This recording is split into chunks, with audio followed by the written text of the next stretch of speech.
Okay, I decided to do my activity on an interview with my CTAE director.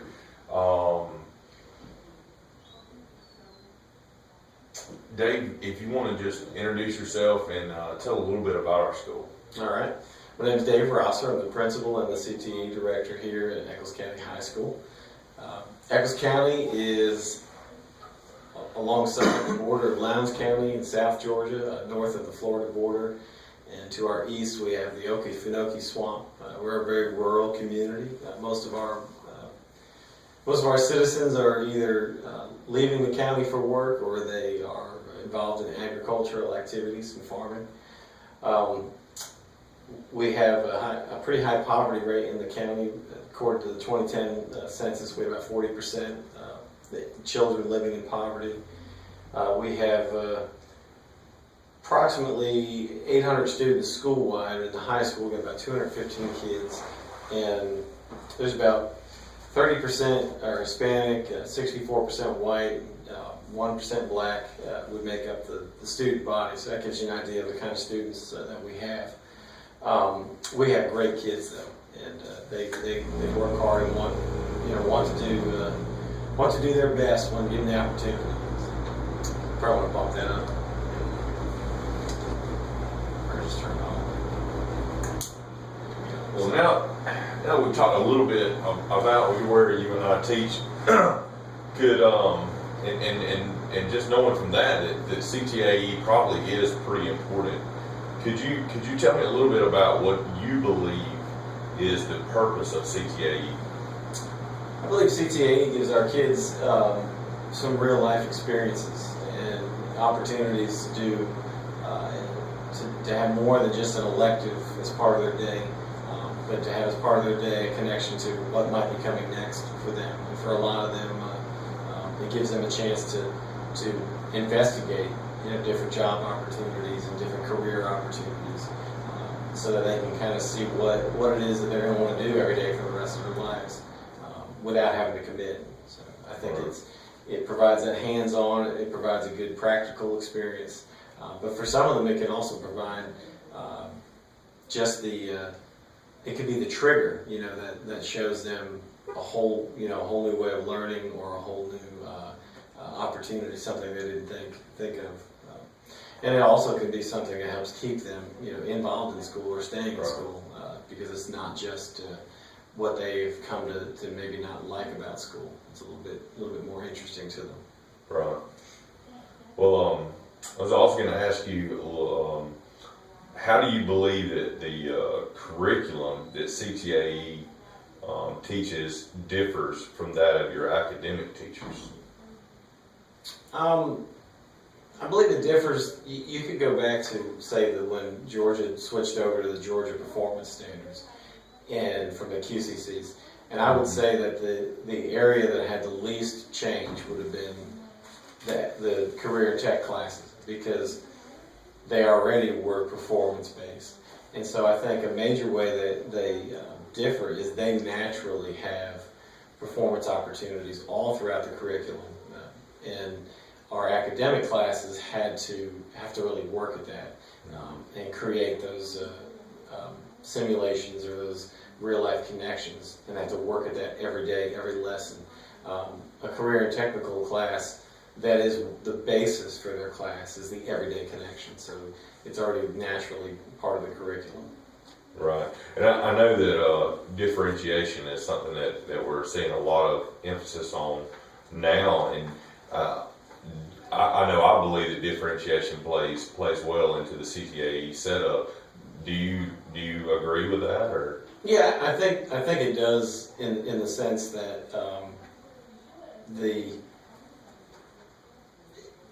it can have a broad-based appeal for students, but also the students from broad backgrounds can do well, in CTAE.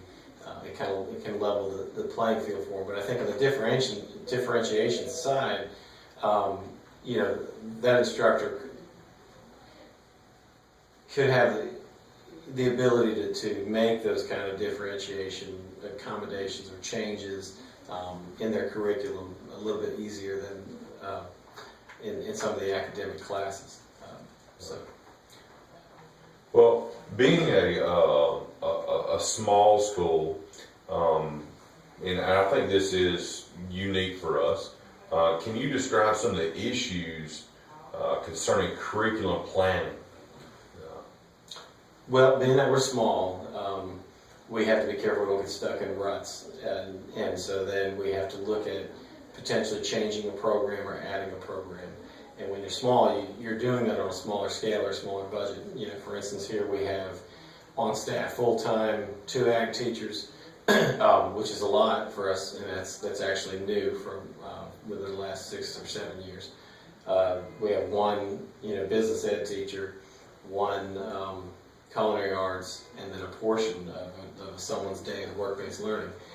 And so when you only have 1 business ed teacher, it's very difficult to keep a diverse business ed curriculum and course offering. And if a majority of your kids are interested in more of the legal environment to business and more of the entrepreneurial classes, and a new crop of kids comes up that's not interested in that at all, you can all of a sudden have nobody in your business ed program, Right. and you need to change.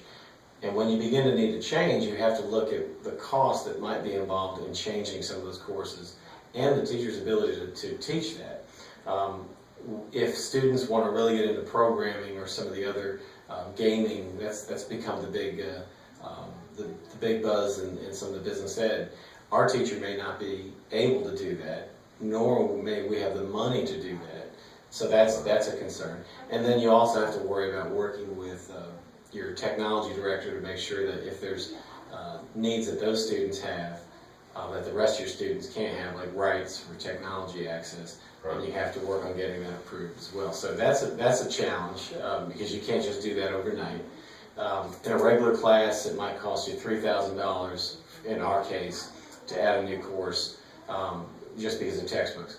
In the case of a business ed class moving into more like gaming or different web design and things like that, it may cost you $10,000 to $15,000. So I have to consider that. Right. For us, when we moved from some of the food science courses into actual culinary arts program, there was a major cost in that, and we happened to luck out because of the school moving to an elementary middle school with a new cafeteria.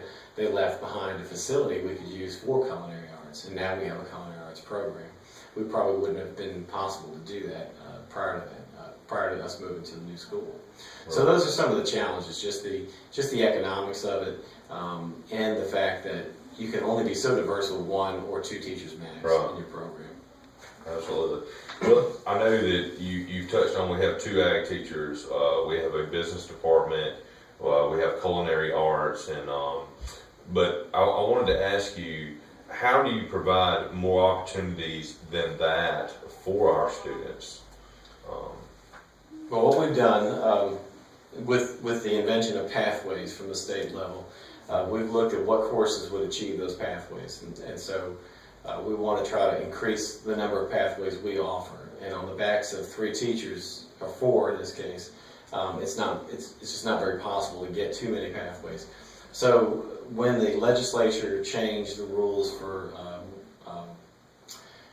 the college, offering college classes either on campus or on the dual enrollment options, we were able to partner with Wiregrass Technical College and now Georgia Military. And with Wiregrass, we were able to get them to come on our campus and actually, give us some of the healthcare instruction as well as some of the criminal justice. And we did that based on what our kids were interested in. We had enough kids interested in the criminal justice, enough kids interested in the nursing and therapeutic services to actually get 2 new pathways offered without any additional staff and any cost to us as a school. So that's one of the ways that we look to increase the diversity. And then the other way we look to increase the diversity is by watching the way we offer our courses, so that way we can have multiple pathways sometimes within one teacher's Right. program for like business ed or for culinary arts. Absolutely. On this, I guess the last question that I have for you is that, in my class we've been talking a lot about curriculum, and I thought this played in well in thinking about how you as a CTAE director think about curriculum. And I guess the last question I have is, if you had an opportunity to sit in on and influence curriculum that's coming forth, what would be your number one, your biggest piece of advice to people that are writing curriculum? I would say, continue to make it working towards real life connections. If you're writing curriculum for, our CTAE departments, the more real life, the more practical. I know I go back to business ed a lot, but I think about, web page design versus apps. I mean, if you're creating a curriculum that has nothing to do with apps, then you're missing the boat. Because what does everybody use today? They don't go to your website, really, they go to your app. Even the Georgia, we had Georgia legislature come in today and register our kids to vote, and the first thing they told them to do was download their app. So if, I would say the curriculum, authors make sure it's got a real life, application emphasis on it, and is moving, adjusting towards real life things that our kids will experience in the workforce. Well, thank you very much for taking the time. Thank you, sir.